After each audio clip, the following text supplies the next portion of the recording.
Hello everyone, welcome back to the channel. आज हम discuss करने वाले हैं जॉन कीट्स, जो इंग्लिश रोमांटिक पोइट्री के मोस्ट इम्पोर्टेंट पोइट में से एक हैं। अगर आप यूजीसी नेट इंग्लिश लिटरेचर की प्रिपरेशन कर रहे हैं then Keats is very important topic because question उनकी poetry, odes, letters, literary concept, biography और रोमांटिसिज्म से रिलेटेडली बन सकते हैं।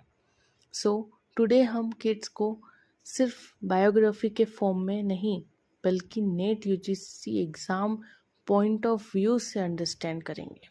So let's begin start. John Keats was an English romantic poet.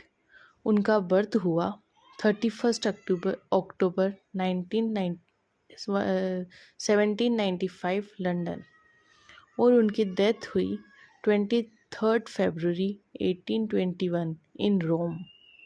Important point: Keats died at a very young age, only 25-year-old.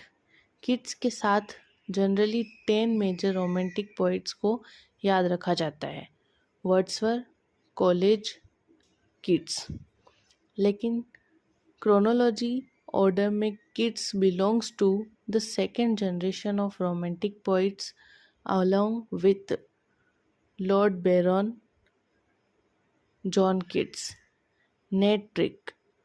First generation romantic poets Wordsworth and Coleridge. Second generation romantic poets Byron, Shelley and Keats. अब question आता है, kids को romantic poet क्यों कहा जाता है? Romantic poetry की कुछ मेजर कैरेक्टरिस्टिक हैं: imagination, nature, emotion, beauty, individual experience, supernatural elements, freedom from classical rules. Keats की पोइट्री में particularly beauty, nature, imagination and sensuousness बहुत इम्पोर्टेंट है।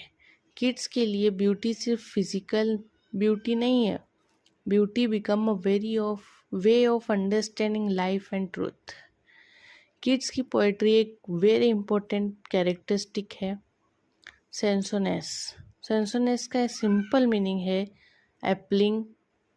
अपीलिंग टू द सेंस, यानी किड्स अपनी पोइट्री में colours, sounds, smells, taste, touch, visual imaginary का बहुत beautiful use करते हैं। For example, ode to a nightingale में पोइट इमेजिनेशन के थ्रू एक हाईली सेंसरली वर्ल्ड क्रिएट करता है, इसीलिए किड्स को ऑफन कहा जाता है poet of beauty and sensuousness. अब आते हैं किड्स के सबसे इम्पोर्टेंट लिटरेरी कॉन्सेप्ट पर, नेगेटिव कैपेबिलिटी। यूजीसी नेट के लिए ये कॉन्सेप्ट मस्ट रिमेंबर है। किड्स ने ये आइडिया अपने 1817 लेटर टू हिज ब्रदर्स में डिस्कस किया। नेगेटिव कैपेबिलिटी का सिंपल मीनिंग है the ability to remain comfortable with uncertainty, mystery and doubt without trying to find an imagined logical explanation।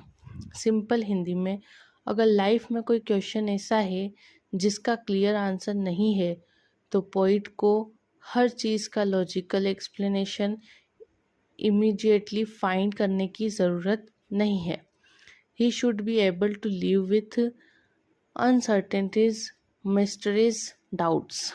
Net point: negative capability, John Keats. This is one of the most frequently tested association.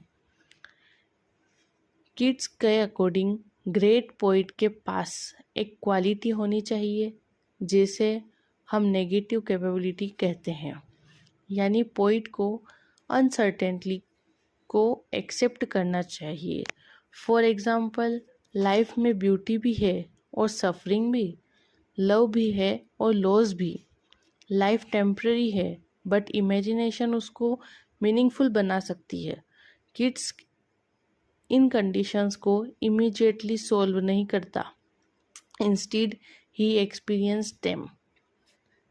Kids की poetry का central concern है beauty. Keats के लिए beauty extremely powerful experience है। उसकी famous line beauty is truth, truth beauty, ये line ode on a Grecian urn से associated है। नेट में क्वेश्चन आ सकता है, beauty is truth, truth beauty, course in which poem? Answer, ode on a Grecian urn. अब हम Keats की इम्पोर्टेंट पोएम्स को वन बाय वन डिस्कस करते हैं। Important work, the eve of Saint एजेस, Lamia, Hyperion, to autumn, Ode to a Nightingale, Ode to a Grecian Urn, Ode to Melancholy। UGC NET के लिए specially odds बहुत important है। एंडाइमिनो was published in 1818. It is a long narrative poem. Its opening line is extremely famous. A thing of beauty is a joy forever। ये line kids के aesthetic philosophy को represent करती है। Simple meaning, true beauty का effect long lasting होता है। Physical